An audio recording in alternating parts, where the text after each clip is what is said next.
Guys, Shivaji Maharaj లేకపోతే ఈ రోజు మనకి కాశీ, అరుణాచలం టెంపుల్స్ ఉండేవి కావని మీకు తెలుసా?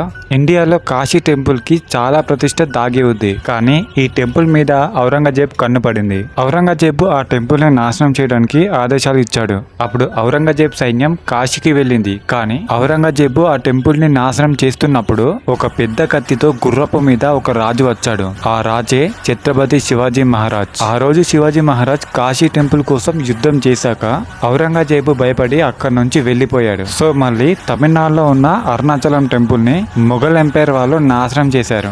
నాశనం చేసి ఆ టెంపుల్ లో మసీద్ ని బుల్లెట్ చేసుకున్నారు. ఆ యుద్ధంలో వాళ్ళను ఓడించి ఆ ప్లేస్ లో కట్టిన మసీద్ ని నాశనం చేశారు ఛత్రపతి శివాజీ గారు. ఇప్పుడున్న అరుణాచలం టెంపుల్ ని రీబుల్లెట్ చేసింది ఛత్రపతి శివాజీ మహారాజే.